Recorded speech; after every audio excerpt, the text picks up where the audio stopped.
প্রিয় দর্শক, স্বাগত জানাচ্ছি আগামীর বাংলাদেশ অনুষ্ঠানে। আশা করি আপনারা ভালো আছেন, সুস্থ আছেন।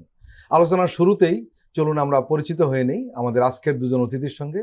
আজকে আমাদের সঙ্গে রয়েছেন মুশাররফ আহমেদ ঠাকুর, সাবেক ছাত্রনেতা এবং বিএনপি নেতা। আরও রয়েছেন আবু হেনা রাজ্জাকি, আইনজীবী, রাজনৈতিক বিশ্লেষক। আপনাদের দুজনকেই স্বাগত জানাচ্ছি আমাদের অনুষ্ঠানে। আমরা শুরুতে যাব মুশাররফ আহমেদের ঠাকুরের কাছে। দেশে যদি একটা সুষ্ঠু নির্বাচন হয় তাহলে বিএনপি ক্ষমতায় আসার সম্ভাবনা সবচেয়ে বেশি। এটা শুধু আমরা বলছি না, দেশের প্রায় সব মানুষের এমনটি ধারণা। কিন্তু আপনাদের দলের অনেক নেতাকর্মী অস্থির হয়ে উঠেছেন, অসহিষ্ণু উঠেছেন। একেবারে গতকাল বৃহস্পতিবারের যদি আমরা দুটো খবর দেখি তাহলে তার প্রমাণ পাওয়া যায়। আমরা দেখলাম যে লালমনিরহাট জেলার পাটগ্রাম থানায় হামলা চালিয়ে সাজাপ্রাপ্ত 2 আসামিকে ছিনিয়ে নিয়েছে বিএনপি নেতাকর্মীরা। থানায় ভাঙচুর করেছে, পুলিশ আহত হয়েছে। আরেকটা ঘটনা ঘটেছে রাজধানীর মহাখালীতে, জাকারিয়া ইন্টারন্যাশনাল রেস্টুরেন্ট অ্যান্ড বারে একদল যুবদলের নেতারা হামলা চালিয়েছে, টাকা লুট করেছে বলে যে অভিযোগ উঠেছে, কর্মচারীদের মারধর করেছে এবং 2 নারীর উপর হামলা করেছে।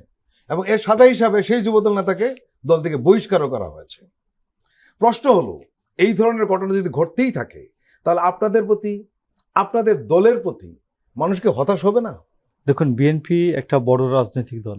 সেই ক্ষেত্রে বিএনপি যথারীতি তার দলীয় অ্যাকশন নেয়। আর আমাদের এখানে আইনজীবী আছেন, প্যানেল কোড অনুযায়ী আমরা রাজনৈতিক দলের সম্পর্কের কারণে, আমার দলের কর্মী, এই সম্পর্কের কারণে আমি গিয়ে এই সংক্ষুব্ধ ব্যক্তির পক্ষে আমি মামলা দায়ের করতে পারি না। মামলা করতে হলে হয় পুলিশ করবেন অথবা সংক্ষুব্ধ ব্যক্তি করবেন। তো সেই ক্ষেত্রে আমরা বলি যে প্রায় 1,500 নেতাকর্মীদেরকে এই পর্যন্ত বহিষ্কার করা হচ্ছে। একটা ভালুকায় জানেন আপনি, ইমরান সালে প্রিন্স দলের পক্ষে গিয়ে ওই দলের কর্মীর বিরুদ্ধে মামলাও করেছিলেন। পরে দেখা যায় যে এটা মামলাটা সংক্ষুব্ধ ব্যক্তি করবে না, তো পুলিশ এটা বাদী হয়ে মামলা করবে। তো সেই ক্ষেত্রে আমি আপনাকে বলি যে সরকার যদি বিএনপিকে এইভাবে সহযোগিতা করতো, যারা দল থেকে বহিষ্কার করা হয় কোনো দুর্ঘটনার কারণে বা তার কোনো সমাজ বিরোধী কোনো কর্মকাণ্ডের কারণে বা আইন বিরোধী কোনো কর্মকাণ্ডের কারণে, তো সেই ক্ষেত্রে একটা দলের যে একটা প্রাথমিক বা প্রাইমা ফেসি বলে যে এটা প্রমাণিত যে দল তার বিরুদ্ধে এই অপকর্মের কারণে তাকে বহিষ্কার করছে। বাট এইখানে দেখবেন যে আইন শৃঙ্খলা বাহিনীর সাথে সাথে তার বিরুদ্ধে কোনো অ্যাকশনে যায় না, অ্যাকশনে যাচ্ছে না। আমরা আইন শৃঙ্খলা বাহিনীকে বারবার বলছি। ইভেন আমি বলি, আমার এখানে হবিগঞ্জের বানিয়ার সঙ্গে একটা দুর্ঘটনা, আমি এসপি সাহেবকে আমি তারেক রহমান সাহেবকে গত মাসের 16 তারিখে আমি জানালাম, যখন উনি বললেন যে এসপি সাহেবকে আমার সালাম দিয়ে বলবেন যে এটা যেন সঠিকভাবে অ্যাকশন নেওয়া হয়, কোনো দলীয় পরিচয়ের কারণে যেন কাউকে অব্যাহতি দেওয়া না হয়, কোনো প্রকার অনুকম্পা দেখানো না হয়। তো এইরকম রাজনৈতিক দলগুলি, যারা বিএনপি তো একটা ক্যাডার ভিত্তিক রাজনৈতিক দল না, এটা গণসংগঠন জানেন। তো গণসংগঠনে অনেক লোকজনই ঢুকে পড়ে সুযোগের সন্ধানে। আপনি দেখবেন যে স্বাধীনতা যুদ্ধের পরে একটা 16 ডিভিশন বলে একটা কথা ছিল, মানে 16ই ডিসেম্বরের এরা মুক্তিযোদ্ধা। তাহলে কি বিএনপির মধ্যে 16 ডিভিশন খুব বেশি হয়ে গেছে? কিছু কিছু তো ঢুকছে, এটা তো ভয়ঙ্কর খবর। আমরা সেই ক্ষেত্রে আমরা খুব সতর্কভাবে আমরা এটা ডিল করছি যে যেন এই 16 ডিভিশন বা 5ই আগস্টের যে যোদ্ধা হয়েছেন যারা 3 তারিখ থেকে 5ই আগস্টে, এই 17 বছরই আমাদের সাথে ছিল না, বাট 3 তারিখে এসে দেখা গেল 3, 4, 5 ছিল। সে এখন এসে দেখাচ্ছে যে আমি তো 3, 4, 5 আন্দোলনে আপনাদের সামনে ছিলাম, আমাকে নেবেন না কেন, আমাকে রাখবেন না কেন? তো আমরা এদের বিষয়ে খুব সতর্কভাবে আমরা ডিল করছি। যদি কোনো এদের ব্যত্যয় ঘটছে, কোনো ব্যতিক্রম ঘটছে, আমরা এদেরকে দল থেকে আপনারা যেদিকে ইঙ্গিত করছেন কিন্তু সেটা একটা সমালোচনা রয়েছে। সেটা হলো যে আপনারা একসময় বলেছিলেন যে ভালো আওয়ামী লীগ যারা, তাদেরকে আমরা গ্রহণ করতে পারি। এইটা আমার আওয়ামী লীগের মধ্যে ভালো এবং মন্দ কি আছে? আমি আপনাকে বলি, এই কথাটা যিনি বলেছিলেন একজন কেন্দ্রীয় নেতা, বাট এটা পার্টির স্ট্যান্ডিং কমিটি অনুমোদন করে নাই এই কথাটাকে। সমালোচনা হচ্ছে আপনাদের দলের? হ্যাঁ, বরঞ্চ দলের মধ্যে এটা সমালোচনা হচ্ছে। সেই ক্ষেত্রে আমি বলবো যে এটা দলের সিদ্ধান্ত না। আর আমরা অনেক সময় তো রাজনৈতিক পলিটিক্যাল নেতারা অনেক ক্ষেত্রেই অনেক সময় অনেক কথা বলেন, যেটা পলিটিক্যাল রেটরিক, কথার কথা এইরকম হয়ে যায়। তো সেটা দল অনুমোদন করে কিনা এটা দেখবেন। আবু হেনা রাজ্জাকি, উনি যে কথাটা বললেন দল থেকে বহিষ্কার করা হয়, কিন্তু পুলিশ ধরে না, এই অভিযোগটা উনি করছেন। এখন প্রশ্ন হলো যে একজন অপরাধ করবেন, পুলিশ ধরলো কি না ধরলো, আমার প্রশ্নটা হলো যে দলে এই ধরনের যদি লোকগুলি থেকে যায় এবং বহিষ্কার করার পরেই যে সব থেমে যাচ্ছে তা নয়।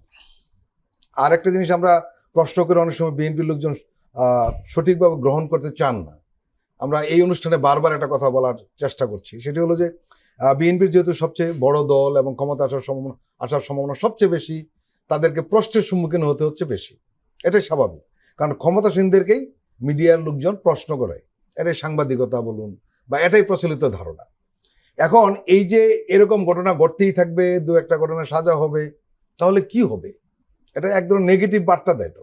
ডেফিনেটলি, কারণ মোশাররফ ভাই যেটা বলছেন সুন্দর বলছেন উনি, যে দলীয়ভাবে অ্যাকশন নিতেছে, তারপরে যে 16 ডিভিশনে যেটা কথা বললো, এই প্রথম আসেন যে দল বহিষ্কার করাই কি যথেষ্ট কিনা, 1 নম্বর। 2 নম্বর, দল বহিষ্কার করার মানে হচ্ছে একটা এডমিশন যে এরা এটা করছে, তা নাহলে বহিষ্কার করবে কেন? তারপরে কথাটা ওনারা বলছেন যে পুলিশে ধরছে না কেন? এই পুলিশে যে ধরতেছে না কেন? তাহলে পুলিশ যদি ভাবে যে বিএনপি বোধহয় ক্ষমতায় চলে আসতেছে আলটিমেটলি, সুতরাং আমরা রোশানলে পড়বো না, এরকম কিছু কি? না, ধরলে যে সমস্যাও হয়, আমরা পাটগ্রামে দেখলাম আবার থানায় অ্যাটাক হয়েছে, ছিনিয়ে নিয়ে যায়। তো এগুলা, আর যাই হোক, দলীয়ভাবে খুব ভালোভাবে চিন্তা করা উচিত যে এগুলো কি পজিটিভ বার্তা দেয় কিনা। যদি দলের জন্য পজিটিভ বার্তা দেয় তাহলে আরো কন্টিনিউ করা উচিত এই বিষয়গুলো। আর যদি নেগেটিভ বার্তা দেয় তাহলে দলের সিদ্ধান্ত নিয়ে এখনই বন্ধ করা উচিত। আর যদি দল যত বড় হোক, যদি কন্ট্রোল করা না যায়, এটার মানে হচ্ছে যে এখানে কমান্ডিং এর ব্যাপারে ডাউট আছে, যে কন্ট্রোলিং এর ব্যাপারে। কন্ট্রোলিং একটা বিরাট ব্যাপার।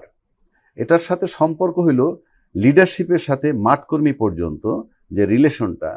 হ্যাঁ, তো এখন এই ঘটনাগুলো মনে হয় যে ওখানে বোধহয় একটু সংকট আছে, মানে কি বলে এটারে, ইনডিসিপ্লিন বলতে পারেন আপনি। মানে না, আমরা অনেক সময় একটা জিনিস যোগ করে দিই। আমরা লক্ষ্য করি যে জেলা যারা সভাপতি থাকেন কমিটির বা সেক্রেটারি থাকেন, উপজেলা পর্যায়ে সভাপতি সেক্রেটারি থাকেন, তাদের কথাই কিন্তু ফাইনাল হয়, কারণ তারা সর্বোচ্চ নেতা ওই ইউনিটের। কিন্তু আমরা এদিন লক্ষ্য করছি যে বিএনপির মধ্যে নিচের লেভেলে মানতে চায় না এদের কথাবার্তা। সেটাই তো বললাম, এই যে মানতে চায় না কেন, এটার মানে হচ্ছে যে লিডারশিপের প্রতি শ্রদ্ধাবোধ নাই। এখন নাই কেন সেটা আপনি ইন্ডিভিজুয়াল তার সাথে বসেন, আপনাকে বিশাল গ্যাপ পাবেন। মানে লিডারশিপের সাথে মাঠকর্মীর যে সম্পর্কটা থাকা উচিত, সেই সম্পর্কের এখানে গ্যাপ আছে। তা না হইলে না মানার কোনো কারণ নাই। আপনি বড় দল, সংসার বড়, তাই বলে ইনডিসিপ্লিন হয়ে যাবে আর পুলিশ কিছু করতেছে না, এটা দিয়ে একটা জিনিস মনে হচ্ছে যে কি চায় পুলিশ, কি চায় প্রশাসন, এগুলো আমার অনেক কোশ্চেন মার্ক। আর এই যে আরেকটা কথা বলছে 16 ডিভিশন, যারা বলছে যে এই জুলাইয়ের ভিতরে কিছু লোক ঢুকছে, গ্রাসরুট লেভেলে কিন্তু একে অপরকে চেনে। আপনি যতই এমনি বলেন এটা এমন না, যেমন টপ লেভেলে ঢুকতে পারে না, প্রত্যেককে চেনে। ঠিক তেমনিভাবে থানা লেভেল থেকে একেবারে ইউনিয়ন পর্যন্ত যান, প্রত্যেককে চেনে। কাজেই এগুলো আমার কাছে মনে হয় অজুহাত, কাভারেজ। সুতরাং এইটা আমার কাছে মনে হয় আরও কঠিনভাবে বিএনপির সেন্ট্রালি চিন্তা করা উচিত, 1। আর 2 হচ্ছে, আপনি এটাকে এই যে পিটিয়ে মেরে ফেলা বা কে মারছে আমি বলতে পারি না, কিন্তু যেহেতু অভিযোগটা তাদের বিরুদ্ধে, এটা আমি টু সাম এক্সটেন্ট মবে পড়ে, যে কথাটা আমি আগেও বলছিলাম। এই মবের জন্য আমি শুধু এদেরকে দায়ী করব তা না। এই মব রাষ্ট্রীয়ভাবে গত 16 বছর কায়েম হয়েছে। আমরা দেখেছি সাংবিধানিক মব নুরুল হুদারা করেছে, রকিবউদ্দিন সাহেব করেছেন, তারপরে হাবিবুল আওয়াল করেছেন। এটা হল সাংবিধানিক মব। কীরকম? সন্ধ্যাবেলা আপনি বলে দিয়েছেন এই আসনে পাশ করছে, অথচ ভোটার মাঠে যায়নি, ভোট দিয়ে 18 কোটি লোকের আপনারা বঞ্চিত করছেন। সেটা সাংবিধানিক মব। আসেন অর্থনৈতিক মব, কোনটা? ইসলামী ব্যাংক লুট করা, শেয়ার বাজার কেলেঙ্কারি, বাংলাদেশ ব্যাংকের টাকা চলে যাওয়া, জনতা ব্যাংকের টাকা চলে যাওয়া, আনটাচ অবস্থায় আছে কে? আবুল বারাকাত বলেন, আতিয়ার রহমান বলেন, তারপরে আপনি এস আলম বলেন, সব কিন্তু আনটাচ। এটা হলো অর্থনৈতিক মব। আর একটা মবে আসেন, রাষ্ট্রীয় মব। আপনি কি মনে আছে কানসার্টে বিদ্যুতের জন্য প্রায় 24 জন লোককে, নিরীহ লোককে গুলি করে পুলিশ মারছিল চাঁপাইনবাবগঞ্জের? তারা কিন্তু বিদ্যুতের দাবিতে মাঠে নামছে। তো এই যে গুলি করে 24টা লোক মারা হয়েছে, রাষ্ট্রীয় মব। আপনি মব যখন রাষ্ট্র অ্যাপ্রুভ করে, আয়নাঘর মবের অংশ, রাষ্ট্র কাউকে অধিকার দেয় নাই আপনি কবরের মতো একটু জায়গায় একটা লোকের কাল কাল ধরে আটকে রাখেন। রাষ্ট্র কাউকে অধিকার দেয় নাই গুলি করে, একটা অধিকার দেয় নাই যে গুলি করে মারবেন। আমরা যে প্রসঙ্গে বলছিলাম এটার সাথে লিঙ্ক আপ করেন। সেটাই বলতেছি। তো এই যে মব, আয়নাঘর মব, বিনা বিচার হত্যা মব, শাপলা চত্বর হত্যা মব, এই যে মব রাষ্ট্রীয়ভাবে যখন মব স্বীকৃত হয়, তখন সেই মব গ্রাসরুট লেভেল পর্যন্ত চলে আসবে, এটাই স্বাভাবিক। সুতরাং আপনার এখন যেটা দরকার, সেই মবের বিচার করা। আপনি মবের বিচার করেন, মবের জন্য যারা দায়ী, এই যে সাংবিধানিক মব করছে, অর্থনৈতিক মবের বিচারগুলো করেন, আপনি দেখবেন অটোমেটিক এইটার রিফ্লেকশন রুট লেভেলে চলে যাবে, তা নাহলে এটা চলমান থাকবে। মুশাররফ আহমদ ঠাকুর, আপনারা অনেকের সাজা দিয়েছেন, এটা নিঃসন্দেহে বাংলাদেশের ইতিহাসে বড় ঘটনা। এরকম ঘটনা ঘটে নাই যে হাজার হাজার লোককে নানান অভিযোগের মধ্য দিয়ে সাজা দেওয়া, দল থেকে বহিষ্কার করে দেওয়া, নিঃসন্দেহে। কিন্তু এরকম ঘটনা তো ঘটছে যাদের সাজা হচ্ছে না, আছে না? এবং আপনাদের ইনফরমেশন আছে, অনেকে রাতারাতি তাদের চেহারা পাল্টে গেছে, জামা কাপড় পাল্টে গেছে, নতুন নতুন গাড়ি হয়ে গেছে, এরা কিন্তু সাজাপ্রাপ্ত হয়নি। না, এটা হবে তো। এবং এরা হয়নি কারণে কিন্তু যারা পায়নি তারা এই ধরনের কাজ করছে। আমি আপনাকে বলছি যে প্রথম কথা হচ্ছে যে তারেক রহমান যে কাজটা বলেছেন যে আপনারা কখনোই এই বিষয়টাকে ডিনায়াল করবেন না। রাইট। যা ঘটছে মাঠে এটা সঠিকটাই বলবেন। আমরা যতটুকু করতে পারছি এটা বলবেন, যতটুকু করতে পারছি না এটাও বলবেন। এখানে কোনো ডিনায়ালের কোয়েশ্চেন নাই। যে ডিনায়ালটা আওয়ামী লীগ করতো, আওয়ামী লীগ সবাই জানে উমুক কাজটা করেছে, বাট আওয়ামী লীগ বলতে না এটা হয় নাই। তো আমরা এই সংস্কৃতিটাতে যাচ্ছি না। আমরা যাচ্ছি যে যে কাজটা আমরা করতে, যে যা ঘটছে মাঠে আমরা তা স্পষ্টভাবে স্বীকার করছি, 1 নাম্বার 2 আমরা এর বিরুদ্ধে যতটুকু কাজ করতে পারছি আমরা বলছি। আর একটা হচ্ছে যে বিএনপি যদি রাষ্ট্র ক্ষমতার দায়িত্ব পায় তাহলে সেই ক্ষেত্রে কি হবে? সেই ক্ষেত্রে আমি প্রথমত বহিষ্কারের চিঠি ওর হাতে যাওয়ার আগে ওর দরজায় আগে পুলিশ যাবে না। এখানে একটা প্রশ্নটা আমার ছিল অন্যরকম। যেমন ধরুন যারা বহিষ্কার হচ্ছে এই দলে, খুব বিগ শট কিন্তু হচ্ছে না। হ্যাঁ, হচ্ছে তৃণমূল পর্যায়ের বা মাঝারি টাইপের নেতারা বহিষ্কার হচ্ছে, কিন্তু খুব হাই প্রোফাইলের লোকদের ব্যাপারে অভিযোগ রয়েছে। এই অভিযোগটা প্রমাণ করার সহজ উপায় কি জানেন? গত আগস্টের আগে তাদের জীবনযাপন আর এখন তাদের জীবনযাপন, এই দুটো তুল্যমূল্য বিচার করলে কিন্তু আমি আপনাকে বলছি যে তাদের অবস্থা। আমি পার্সোনালি বলি, আমি 14 সাল থেকে একবার 24 সাল পর্যন্ত বেসিক্যালি আমি কোনো ব্যবসা বাণিজ্য করতে পারিনি। যা আছে বিক্রি করে করে বাচ্চাদের পড়াইছে, খাইছে। এখন যে কোনো জায়গায় গেলে একজন মানুষ আমাকে একটু, যারা আমাকে দেখলে বলতো ভাই আপনি তাড়াতাড়ি যান, আমার চাকরিটা চলে যাবে ভাই, আপনি চাটা খেয়ে যান ভাই, আমি ফোনে কথা বলে নেব, আপনি এখানে বসলে চাকরিটা আমার চলে যাবে। জানি সেটা। এখন তো আর এটা বলে না। তো এখন আমার যদি একটু ব্যবসা বাণিজ্য যেটা আমি এতদিন বিক্রি করে খাচ্ছিলাম, এখন সেই ক্ষেত্রে আমি ব্যবসা বাণিজ্য করলে আমার চেহারা তো একটু পরিবর্তন হবে। না। হ্যাঁ, মুশাররফ আহমদ ঠাকুর, আমরা জানি বিএনপি নেতা কর্মীরা কিভাবে জীবনযাপন করেছে। সচ্ছল ঘরের ছেলেরা ডাকাতে রিক্সা চালিয়েছে, জানি, হুন্ডা উবার হুন্ডা চালিয়েছে, অনেক কিছু যেটা বলার মতো নাই। কিন্তু আমরা তা বলছি না। আমরা বলছি যে একজন ব্যবসা করবে, কোনো সমস্যা নেই, বৈধভাবে ব্যবসা করবে, সে পয়সা কামাবে, কিন্তু কিছুই করে না, তারা যখন চেঞ্জ হয় তখন কি করবেন? না, সেই ক্ষেত্রে ধরুন আমি বলি যে গোপনও কিছু না, সেইটা হয়তো এখন ধরা যাচ্ছে না।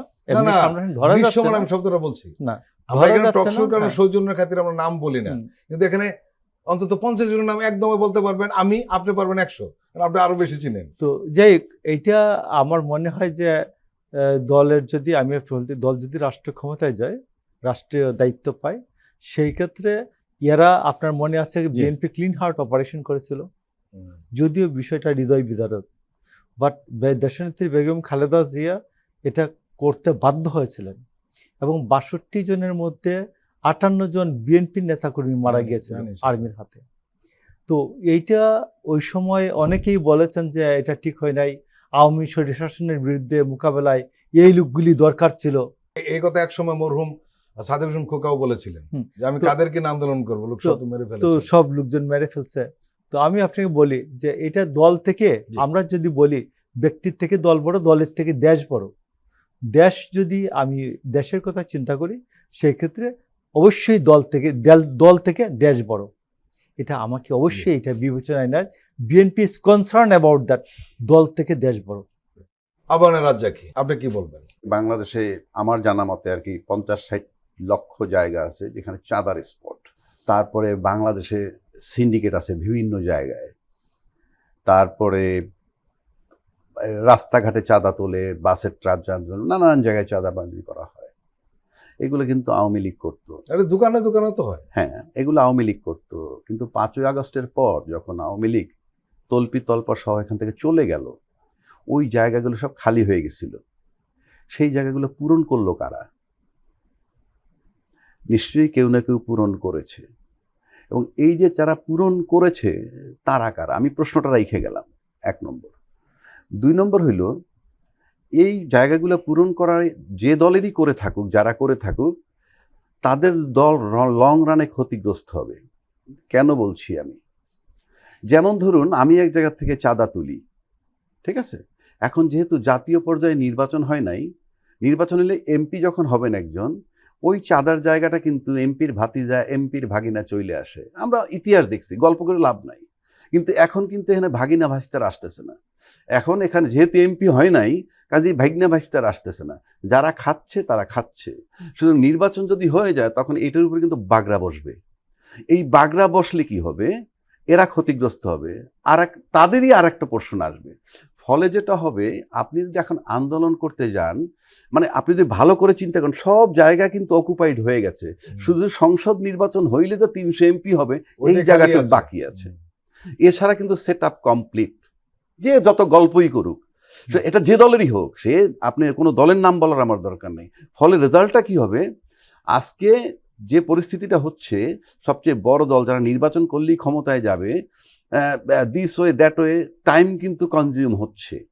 কিন্তু নির্বাচনের ব্যাপারে এখন পর্যন্ত দৃশ্যমান কিছু দেখা যাচ্ছে না এখন পর্যন্ত।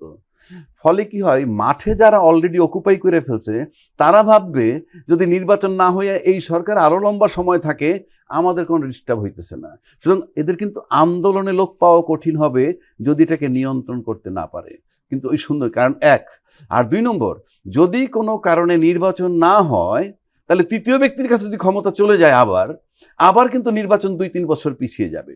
সুতরাং আমি যেটা ব্যক্তিগতভাবে মনে করি, যাদের সুন্দর ব্রাইট ফিউচার আছে, নির্বাচন করলেই পাশ করবে, তাদের এইসব বিষয় নিয়ে চিন্তা করা উচিত যে তাদের বিরুদ্ধে এই ধরনের অভিযোগ যদি থাকে সেটাকে কিভাবে কাভার করবে। কাজে আমরা মুখে যত কথাই বলি না কেন, আমরা দেখছি তো এজিপি বলেন, এএজি বলেন, ডিএজি বলেন, পিপি বলেন, এপিপি বলেন, সবই তো নিয়োগ হয়ে গেছে। বাকি কোথায়? বাকি শুধু 300 এমপির পদ। সুতরাং 300 এমপির পদের জন্য যে আন্দোলন করা দরকার, সেই আন্দোলন শক্তিশালী করতে হলে মোটিভেটেড করে ওখান থেকে তাদেরকে তুলে আনতে হবে। এটা একটা বিরাট চিন্তার বিষয়। আর যদি না করতে হবে, সেটা তাদের ব্যাপার। প্রিয় দর্শক, আমরা এখন একটি বিরতি নিচ্ছি, আপনারা আমাদের সঙ্গেই থাকুন।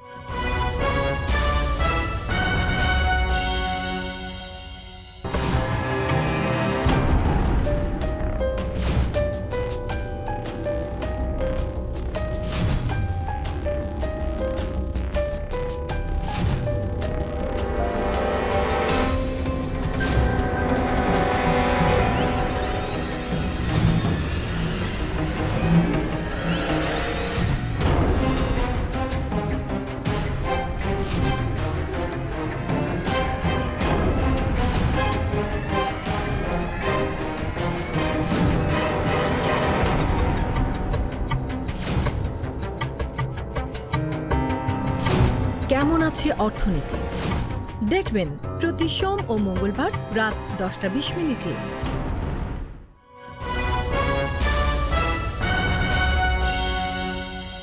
আবারও স্বাগত আগামীর বাংলাদেশ অনুষ্ঠানে। আজকে আমাদের সঙ্গে আলোচনায় রয়েছেন বিএনপি নেতা মোশাররফ আহমদ ঠাকুর, রয়েছেন রাজনীতি বিশ্লেষক আইনজীবী আবহানা রাজ্জাকি। মোশাররফ আহমদ ঠাকুর, বাংলাদেশের নির্বাচন ব্যবস্থার পরিবর্তন আনার দাবি উঠেছে, বিশেষ করে প্রপোর্শনাল যে রিপ্রেজেন্টেটিভ পিআর যেটা আমরা বলছি, বা আনুপাতিক প্রতিনিধিত্ব ব্যবস্থা চালুর প্রস্তাবে বিতর্ক চলছে। বর্তমানে দেশে এফপিটিপি পদ্ধতি চালু, যেখানে সর্বাধিক ভোট পাওয়া প্রার্থী জেতেন। জামাত ইসলামী, ইসলামী আন্দোলন, গণ অধিকার পরিষদ, এবি পার্টি, এরা পিআরের পক্ষে কথা বলছেন। বিএনপি আর বিরোধিতা করছে। বিএনপির মতে এই পদ্ধতি দুর্বল সরকার তৈরি করবে এবং পুরনো স্বৈর শাসকদের ফিরে আসার সুযোগ তৈরি করবে। তাদের আশঙ্কা এতে রাজনৈতিক অস্থিরতা বাড়বে। কি বলবো? পিআর পদ্ধতি এটা আমাদের যে বাংলাদেশে যে অবস্থাটা আছে সেটা হচ্ছে Westminster type of democracy. Westminster type of democracy ব্রিটেনে আছে, তারপর ভারতে আছে, বাংলাদেশে আছে। আর বাংলাদেশের মানুষ এই ওয়েস্টমিনস্টার টাইপ অফ ডেমোক্রেসির বাইরে পিআর পদ্ধতিটা এখনও বাংলাদেশের মানুষ খুব একটা বুঝে না। আমি শুধু বলি, যেমন ধরুন আমরা পিআর পদ্ধতির 3টা পদ্ধতি আছে। পিআর পদ্ধতির মধ্যে 3টা পদ্ধতি আছে। একটা হচ্ছে ক্লোজ বক্স, একটা হচ্ছে ওপেন, আর একটা হচ্ছে মিক্সড। নেপালে মিক্সড পদ্ধতি আছে, অর্ধেক পিআর হয়, অর্ধেক আপনি যেটা বললেন আমাদের দেশে যেভাবে নির্বাচন হয় এইভাবে। তো নেপালে 9 বছরে 8টা গভর্নমেন্ট আসছে। তো এতে আমাদের পার্শ্ববর্তী রাষ্ট্র এদের খুব সোজা যে কোনো সময় পিআর পদ্ধতিতে এইরকম একটা গভর্নমেন্ট হলে এরা এই গভর্নমেন্টকে নিয়ে খেলে। যখনই কোনো গভর্নমেন্ট তার কথা শুনে না, এটাকে টপল্ট করে দেওয়া। ইতালিতে এরকম হয়েছে, হ্যাঁ, ইসরায়েলে হয়েছে। হচ্ছে। তো সেই ক্ষেত্রে আমি আপনাকে বলি যে বাংলাদেশ যেহেতু চতুর্দিকে একটা বড় রাষ্ট্র দ্বারা বেষ্টিত, পরিবেষ্টিত, এখানে কিছু কিছু ক্ষেত্রে একটা স্ট্রং গভর্নমেন্ট, মানে স্থিতিশীল গভর্নমেন্ট দরকার। আর যেটা হচ্ছে যে আমি আপনাকে বলি যে এই যে ঢাকা 11 আসনটা, ধরুন এইটা আমরা রামপুর আসন 11 আসন, তো 11 আসনের মধ্যে আমি মনে করলাম ওপেন পদ্ধতিটা কি আমরা মনে করলাম। ওপেনে 1 থেকে 11 এইরকম দিল। 11 আসনে বিএনপিও দিল, জামাত ইসলাম দিল, অন্যান্য পার্টিও দিল 11 আসনে। এই সবগুলাই ধরেন এই 11 আসনটাকে প্রথম 10টার মধ্যে রাখলো। এখন এই 3টা পার্টি ধরুন 100, কেউ 100, কেউ 50, কেউ 60 এইরকম পাইলো। তো এই 11 আসনের জন্য তো 3জন ক্যান্ডিডেট। এই ক্ষেত্রে কি হবে? পিআর পদ্ধতিতে কিছু নির্দেশনা নাই। তো এই জন্য ইদানিং দেখবেন যে খুব সুন্দর বলতেছে যে আমাদের সামাজিক যোগাযোগ মাধ্যমে বলে, ভোট দিলাম নোয়াখালী, পাইলাম পটুয়াখালী। এখানে যে সংকটটা তৈরি হচ্ছে সেটি হলো যে পিআর পদ্ধতিতে যদি ইলেকশনটা হয় তাহলে সংকটগুলো, অনেকগুলো সংকট রয়েছে, সরকার দুর্বল হয়। আরেকটা যেটা অনেকেই হয়তো বলছেন যে সেখানে স্বৈর শাসক বা পতিত পালিয়ে যাওয়ারা লোকজন কিন্তু জায়গা নিতে পারে। যেমন উদাহরণস্বরূপ আমি একটু বলি, আওয়ামী লীগ এমন কিছু কিছু রাজনৈতিক দলকে কিন্তু নিবন্ধন দিয়েছিল, তাদের মাধ্যমে তারা যদি ইলেকশনে নামে। আমি একবারে তাহলে দেখা গেল যে তাদের পক্ষে সহজেই 30 থেকে 40-45 আসন পাওয়া কোনো কঠিন ব্যাপার না, আরো বেশি হবে। আওয়ামী লীগের ধরুন একেবারে খারাপ সময়ে ভোট যখন 30-31 পায় বা এখন ভোটের হিসাব, এখন তো এরা আরো সংঘবদ্ধ থাকবে। এখন হিসাব হলো আওয়ামী লীগ আমাদের বর্তমান পদ্ধতিতে যদি নির্বাচন হয় তাহলে আওয়ামী লীগের ক্যান্ডিডেট কে ও মাঠে যেতে পারবে? মাইরের ছুটে মাঠে যেতে পারবে না। ওর প্রস্তাবক বাড়িতে থাকতে পারবে না। ওর যে কি বলে ওর যে সমর্থক 2জন ওইটা বাড়িতে থাকতে পারবে না। তো ও আসন পাবে না 15টা, 10টা পাবে না আওয়ামী লীগ এখনকার নির্বাচন পদ্ধতি নির্বাচন। আর পিআর পদ্ধতি যদি নির্বাচন হয়, যদি বলে দিবে উমুক পার্টির মার্কাই আমাদের মার্কা, বাস এইটুকুই যথেষ্ট, উমুক পার্টির মার্কাই আমাদের মার্কা, তাহলে আওয়ামী লীগের ভোট যদি এখানে 40 থেকে আমি মনে করি 25-এ নামছে, 25-এ নামলেও তো 3-25-এ 75 আসন পাবে। দেখা যাবে সেই সেকেন্ড বিরোধী দল হয়ে গেছে বাংলাদেশে। তো এই জন্য পিআর পদ্ধতিটা আমার মনে হয়, পিআর পদ্ধতিটা যে খারাপ আমি বলছি না, কিন্তু পিআর পদ্ধতিকে আমি বলছি যে জনগণকে আরো সচেতন করুন। বেলজিয়ামের মতো এইরকম রাষ্ট্রগুলি, যেটা পশ্চিমাদের কিছু কিছু রাষ্ট্রে যেগুলি আছে, এইরকম জনগণকে শিক্ষিত করে তুলুন নির্বাচনের ব্যাপারে। তো তখন হয়তো পিআর পদ্ধতি নিয়ে ভাবা যেতে পারে। বাট এই মুহূর্তে পিআর পদ্ধতি একটা পতিত স্বৈরাচারকে আমরা তাড়িয়েছি। এই মুহূর্তে পিআর পদ্ধতি মানে ক্যান্ডিডেটহীন একটা নির্বাচন হবে শুধু মার্কা দিয়ে। কেউ কেউ বলছেন এটা আত্মঘাতী সিদ্ধান্ত হবে। এটা ভারতের পক্ষে একটা সিদ্ধান্ত হবে। রাইট, ধন্যবাদ। রাজ্জাকে আমি একটু বলি, সেটি হলো যে আপনারা জানেন যে 1973 সাল ছাড়া আর কোনো জাতীয় নির্বাচনে কোনো দলই 50% ভোট পায়নি। এবং সেই 73 নির্বাচন কেমন হয়েছিল সেটা আমরা জানি। এবং দেখা গেছে যে পিআর পদ্ধতিতে সরকার দুর্বল হয়, যে কোনো মতো সরকার পড়ে যায়। উনি নেপালের উদাহরণ দিলেন। এবং এখন একটা আন্দোলন চলছে, বিশেষ করে ইসলামিক দলগুলো, জামাত ইসলাম বা যেটা বলছিলাম ইসলাম আন্দোলন, এখন অধিকার পরিষদ, এবি পার্টি যেটা বলছিলাম আমরা, এরা এটার পক্ষে নামছে। তো সব খবরের পেছনে তো একটা খবর থাকে। বলা হচ্ছে যে নিম্নকক্ষে পিআর যাতে না থাকে তাতে কোনো সমস্যা নেই, উচ্চকক্ষে যাতে থাকে। এই কারণেই আন্দোলনটা জোরদার করা আছে নিম্নকক্ষের দাবি হিসাবে, যাতে উচ্চকক্ষটা মেনে নেয়। কারণ বিএনপি নিম্নকক্ষ বা উচ্চকক্ষ কোনোটাতেই পিআরের সমর্থন করছে না। এই যে আন্দোলন, এই যে টানাপোড়েন, এবং বিএনপির ভারপ্রাপ্ত চেয়ারপারসন তারেক রহমান কিন্তু বলেছেন, রাজনৈতিক দলগুলোর প্রতি উনি অনুরোধ জানিয়েছেন এই বিষয়টিকে ভেবে দেওয়া দরকার, আদৌ আমাদের দেশের জন্য কল্যাণকর কিনা, কি বলবেন আপনি? পিয়ার পদ্ধতির সিস্টেম হইলে দলকে ভোট দিবে, মার্কাকে ভোট দিবে, আর ব্যক্তিকে না, ব্যক্তিকে নয়। দল আগেই তালিকা করে ফেলবে এবং তালিকা করে নির্বাচন কমিশনে জমা দেবে। 1 থেকে 300, 1 থেকে 300, 1 থেকে 300। যে যেভাবে আসন পাবে, বিএনপি সে ফর এক্সাম্পল 160টা পাইলো, ওই 1 থেকে 160 পর্যন্ত যাবে, চেঞ্জ করতে পারবে না, ওটা বলা আছে। আচ্ছা আচ্ছা, ওই দ্যাট ইজ দ্য প্রসেস। আপনি নাহলে দিবেন কেমনে? ভোট তো দিবে মার্কাকে, 1 নম্বর। 2 নম্বর হলো পিয়ার পদ্ধতি।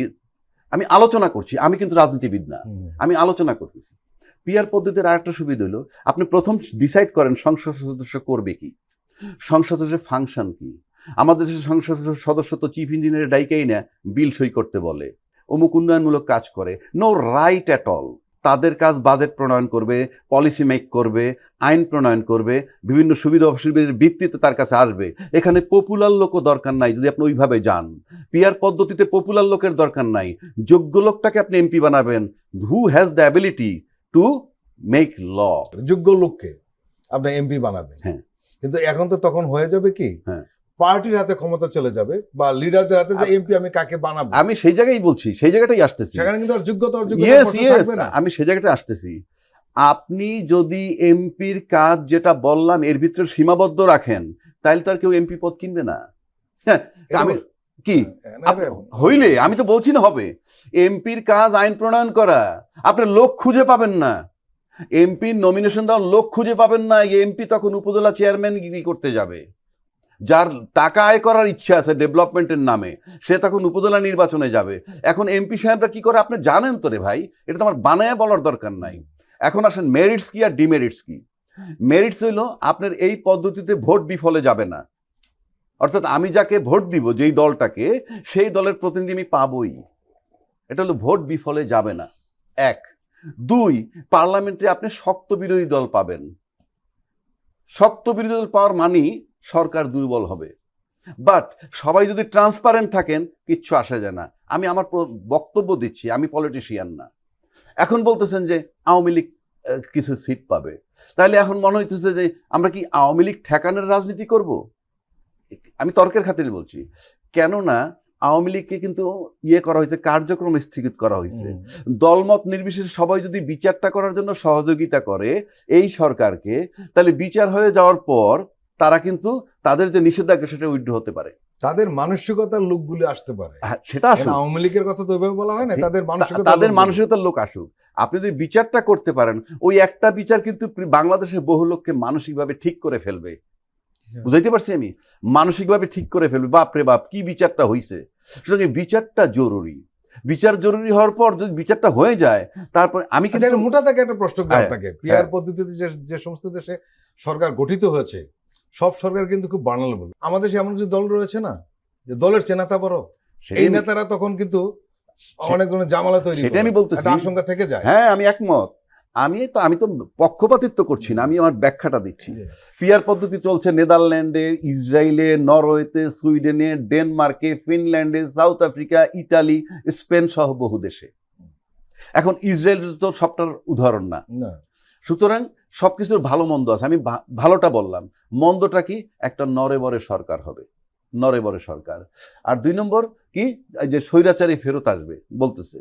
বরং স্বৈরাচারী যে বিষয়টা, সেটা হলো যদি যে কোনো লোক যে কোনো সময় স্বৈরাচার হতে পারে, নিম্নকক্ষে রাখলে কি হবে, আমি সুবিধাটা বলছি, বাইরে আপনি আন্দোলন করতে পারবেন না, কারণ সব দলের প্রতিনিধি তো পার্লামেন্টে আছে, সুতরাং আপনার সমস্ত ডিবেট পার্লামেন্টে হবে। এখন যদি আপনি মেজর একটা দল পাই, মানে মনে করেন 6 কোটি ভোটের মধ্যে 3 কোটি 3.5 কোটি ভোট পাইয়ে যারা ক্ষমতায়, 2.5 কোটি ভোট পাইয়ে ক্ষমতায় গেল গিয়ে, বাকি 3.5 কোটি ভোটের লোক কিন্তু বাইরে থাকবে। এবং বাইরে থাকলে কি হবে, সংসদের বাইরে কিন্তু আন্দোলনের সম্ভাবনা থাকে। আবার পিআর পদ্ধতির সরকারটা নড়বড়ে হয়। আপনাকে এই মেরিটস ডিমেরিটস ভাইবে একটা চিন্তা করতে হবে, সেটা রাষ্ট্র চিন্তা করবে, রাষ্ট্র বা রাজনৈতিক দল যারা। আপনি নিশ্চয়ই জানেন জাতীয় ঐক্যমত কমিশনে কিন্তু এজেন্ডাই নেই পিআর নিয়ে। সেটা নাই, যদি তাই হয়, দেখেন আমি এখন যদি বলি সবচেয়ে বড় স্টেক হোল্ডার যারা আজকে রাজনীতিতে, তাতে বিএনপি। আমি যদি বিএনপির জায়গায় থাকতাম আমি হয়তো যাইতামই না। কথার কথা, তর্কের খাতে কিসের সংস্কার? আপনি আসছেন নির্বাচন দিয়ে যান, ভাই আপনি আসছেন, আপনি নির্বাচন দিয়ে যানগা ভাই, কিন্তু আলটিমেটলি কিন্তু যাচ্ছে। ফেব্রুয়ারি মাসে একটা নির্বাচন হওয়ার একটা সম্ভাবনা আমরা লন্ডন থেকে পাইলাম, ওখানে প্রেস কনফারেন্স। আসার পর, ঢাকায় আসার পর সম্প্রতি ইলেকশন কমিশন কি বললো, ফেব্রুয়ারি থেকে এপ্রিলের মধ্যে আমরা প্রস্তুতি নিচ্ছি এর ভিতরে নির্বাচন। তাহলে এপ্রিল কিন্তু অ্যাড হয়ে গেল। পাশাপাশি ফেব্রুয়ারির মধ্যে লট অফ ইফস অ্যান্ড বাটস আছে। এই জিনিসগুলো কি, জুলাই চার্টার, নির্বাচন, সংস্কার, বিচার, এগুলার দৃশ্যমান অগ্রসরটা দৃশ্যমান হইতে হবে যে কি পরিমাণে। এবং সেটা দেখার জন্য ফেব্রুয়ারিতে নির্বাচন দিতে হলে কিন্তু আপনার বর্ডার লাইন হার্ডলি সেপ্টেম্বর, কারণ আপনাকে নভেম্বরে তফসিল দিতে হবে। সুতরাং আমি যে লক্ষণটা দেখতেছি এখন পর্যন্ত, ওনারা যত কথাই বলুক, আমি কোনো আগামাতা পাচ্ছি না। এখন সংস্কারের কিচ্ছু হয় নাই, ঐক্যমত সংস্কার অনেক দূর এগিয়েছেন কোনগুলা, বেসিক জায়গাগুলি আসেন নাই।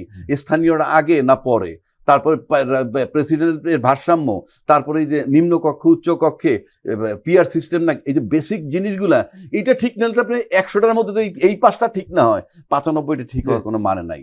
ফলে আমি যেটা বলতেছি, দলমত নির্বিশেষ সকলের নৈতিক দায়িত্ব কিভাবে এই সরকারের কাছ থেকে এই নির্বাচনটা নিবে, এবং অ্যাটলিস্ট যদি উচ্চ কক্ষটাও পিআর সিস্টেমে যায়, তাতেও মনে করেন একটা আমরা জায়গায় যেতে পারি। শুধু পিআর একেবারেই অ্যালাউ করবেন না বললে আমার কাছে মনে হয় কালক্ষেপণ হবে এবং নির্বাচন হাতছাড়া হয়ে যেতে। আমি একটু এই বিষয়টাতে বলি, শোন, 1979 সালে আওয়ামী লীগ 39টা আসন পায়। আওয়ামী লীগের যে সভাপতি ছিলেন আব্দুল মালিক উকিল, উনি নোয়াখালী থেকে হারছিল। তো পিআর পদ্ধতিতে থাকলে তাইলে আব্দুল মালিক উকিল সবার আগে নির্বাচিত হইতো। আমাদের অনেক লোকই আছে যারা ন্যাশনাল লেভেলে পলিটিক্স করতে আসে না, সে লোকালি মানুষের সাথে পড়ে থাকে, মানুষের সমস্যা কি, মানুষের ওইখানকার মানুষের এক্সপেকটেশন কি, এটাকে সে ধারণ করে এবং নেতা হয়। স্থানীয় পর্যায়ে নেতৃত্ব শূন্যতায় চলে যাবে, স্থানীয় পর্যায়ে নেতৃত্ব তৈরি হবে না। সমস্ত নেতা কেন্দ্রীয় নেতাদের পায়ের কাছে এসে বসে থাকবে। কেন্দ্রীয় নেতারা যাতে 160-এর মধ্যে আমার লিস্ট দেয়, বা আমি যদি মনে করি 60টায় পাবো আমি, তাহলে 60টার মধ্যে যেন আমার নামটা থাকে, আমি এখানে বসে থাকবো পায়ের কাছে।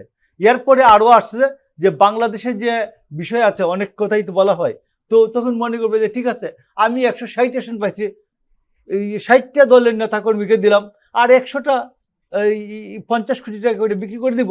প্রিয় দর্শক, আমরা আবার একটি বিরতি নিচ্ছি, আপনারা আমাদের সঙ্গেই থাকুন।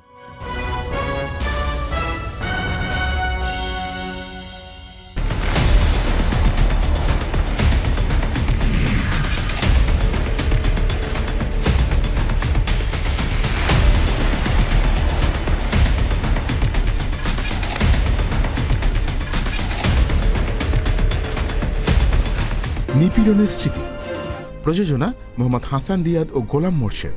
দেখবেন প্রতি শুক্র ও শনিবার সন্ধ্যা 7টায়।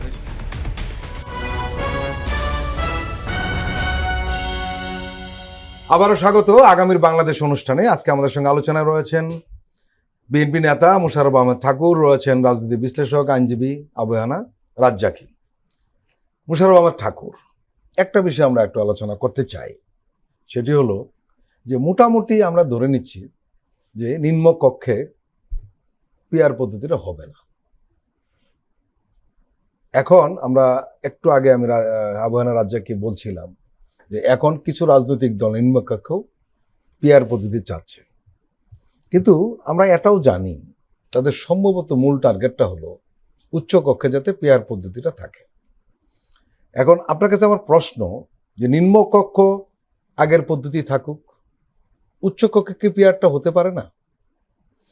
উচ্চকক্ষে যদি রাজনৈতিক দলগুলি একমত হয় হতে পারে, অথবা যেটা আরেকটা হতে পারে যে আমাদের মহিলা সদস্যরা যেভাবে নির্বাচিত হন, যে না সেটা তো আর পেয়ার পদ্ধতিতে হলো না, না। সেটা পেয়ার পদ্ধতি না, বাট এটা একটা পদ্ধতি। না এটা এটা আগে তো সবই নিয়ে যেত। না এটার একটা সংকট তৈরি হলো কি জানেন, যদি নির্বাচিত এমপিরাই, নিম্নকক্ষের এমপিরাই যদি উচ্চ কক্ষের আনুপাতিক হারে।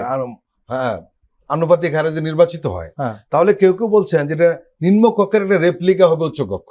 কিন্তু পিয়ার পদ্ধতি হলে সেখানে কিন্তু অনেক লোকের একটা জায়গা হয়, কারণ তখন ওই পিয়ার পদ্ধতি মানে ভোট প্রাপ্তির পিয়ার পদ্ধতি, সেটা আর কি। দেখ, এটা আলোচনায় আসলে পরে যদি আমাদের পার্টিতে তো এখনো এই বিষয় নিয়ে জি, জি। আলোচনা হয় নাই।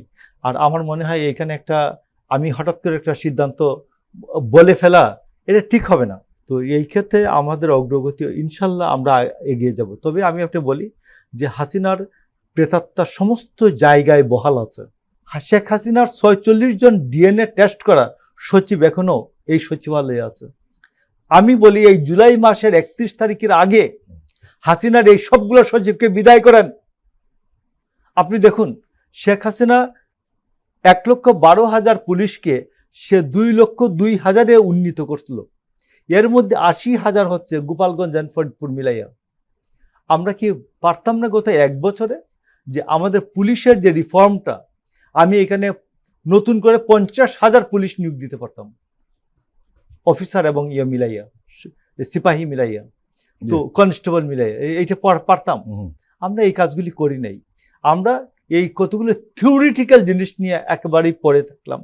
প্র্যাকটিক্যাল জিনিসগুলি যেগুলি আমাদেরকে পীড়া দেবে, আমাদের এই সরকার তো সব রাজনৈতিক দলের সরকার। এবং আমরা একটা কথা বারবার এখানে এই টকশোতে বলে থাকি যে বিএনপি, জামাত এবং এনসিপি এরাও আধা সরকার, কিন্তু এরা সবাই মিলে এই কাজটা করতে পারলো না। আমি আপনাকে এখনো বলি যে সচিবালয়ে গেলে আপনি শুনবেন যে কোনো কাজের অগ্রগতি হচ্ছে না। কেন হচ্ছে না? সমস্ত কাজ আটকে যাচ্ছে। যে প্রফেসর ইউনূস উনি যেটা চান উনি স্পষ্ট বলে দেন এইটা হওয়া দরকার, তারপর এটা হয় না। আমার বক্তব্যটা হচ্ছে যে গত 1 বছর পারেন নাই, এখন তো এই জুলাই মাসের একেবারেই জুলাই মাসের স্মৃতিতে আমরা একবারে সবাই আবেগ আপ্লুত আছে। একবারে পরিষ্কার কথা, সচিবদের মধ্যে একটা সিন্ডিকেট দাঁড়াইছে যে প্রধান উপদেষ্টার কোনো সেটা ভাঙছে। হ্যাঁ, তো এনবিআর এর কারণে সব ভাঙতেছে। এখান থেকে আমি বলছি, সংবাদটা ওনাকে কনভে করি যে আপনি শক্তভাবে সিদ্ধান্ত নেন, আপনার পাশে এখনো দেশ জাতি সবাই আছে। জি, আবাহনী রাজ্জাকি কাজটা খুব সহজ না। কেন বলছি, আজকে ওনরা যারা মানে সব রাজনৈতিক দল, তা আপনারা বিরোধিতা করছেন না এই সরকারের? করছেন কিনা? ভারত থেকে করছি আমরা। হ্যাঁ, ভারত থেকে যে সরকারটাকে দলমত নির্বিশেষে কেউ চায় না, বিরোধিতা করতেছে, তারা 15 বছর ক্ষমতায় ছিল। কথাটা বোঝার চেষ্টা করেন। আর সেই সব দলগুলো দলমত নির্বিশেষে ইউনূস সাহেবকে কোঅপারেট করছে। উনি 11 মাস পার করতে পারতেছেন না, খুব বেকায়দায়। ওদের করছে বিরোধিতা ওই সরকারের, আর এর করতেছে সহযোগিতা। এই সহযোগিতার মধ্যে তার এই টালমাটাল অবস্থা। যেমন ধরেন, একটা সরকারি চাকরি বিধি বানাইছে যে কিছুদিন আগে, জি সচিবালয় আন্দোলন করলো, জনপ্রশাসন সংস্কার যেটা সেই যে আইনটা বানাইলো যারা চাকরি করেন তাদের জন্য। প্রজাতন্ত্রের সরকার কালাচোর হোক, প্রজাতন্ত্রের কর্মচারী কেউ না, মাস্টার অ্যান্ড সার্ভেন্ট রিলেশন। আমি যে আইন ইম্পোজ করব তুমি কর্মচারী মানতে বাধ্য। চাকরির বিধিতে রয়েছে, চাকরির বিধিতে রয়েছে। If it is right or wrong, ভালো না লাগলে গো হোম। কোন রাজনৈতিক দল কি বলছে দাঁড়াইয়া যে এই যে সচিবালয় তোমরা আন্দোলন করতেছো, করা যাবে না, হোয়াট ইজ ইউর রাইট? তুমি তো প্রজাতন্ত্রের সার্ভেন্ট। কেউ বলে নাই, কেউ বলে না। এনবিআর যখন হয় তখনও বলে নাই। আচ্ছা, এখন আসেন এনবিআর, কালকে বাদে পরশু তোমরা ক্ষমতায় যাবে, তখন যদি এরকম একটা আন্দোলন হয় আর আমার মতো লোক যদি টকশোতে আসার যদি বলি আপনি কেন এখন নারাজ হচ্ছেন ওদের উপরে, ওই সময় তো আপনি কথা বলেননি, কথার কথা আমাকে লুফে নেবে কর্মচারীরা। আমরা দেখেছি দক্ষিণ সিটি কর্পোরেশনের কর্মচারীরা বলতেছে আমরা নির্বাচিত মেয়র চাই। হু আর ইউ? তুমি কে? নির্বাচিত মেয়র চাওয়ার তুমি কে? আমি বলছি না ইশরাকের আন্দোলন অযৌক্তিক, সেটা তার আইনিভাবে সে গেছে, সেটা করুক। কিন্তু কর্মচারী নেমে যখন বলে আমি নির্বাচিত মেয়র চাই, কে তারা? এই যে বিষয়গুলো যদি আপনি দেখেন, তাহলে আপনি যে বললেন সচিবালয় থেকে সচিব বের করে দেবে, আপনারা কি এই রাজনৈতিক দলগুলো কালকে বলেন না সমস্ত রাজনীতি একত্রে এই সে চলে, আপনি আমি বললে তো হবে না, পার্টির টপ যারা আছে তারা বসে ইউনূস সাহেবকে বলুক আমরা আপনার সাথে আছি, লেট দেম কিকড আউট। আমরা কি বলছি? বলিনি। 200 আন্দোলন হয়েছে এ পর্যন্ত।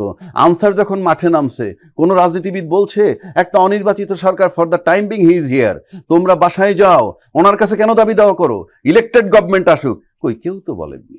সুতরাং আমার কাছে মনে হয় যে এই যে কোঅপারেশনের লক্ষণটা আমি আপনাকে বললাম, ওটা হয়তো কোঅপারেশনের পার্ট, যে গো হোম, নির্বাচিত সরকার আসতে দাও।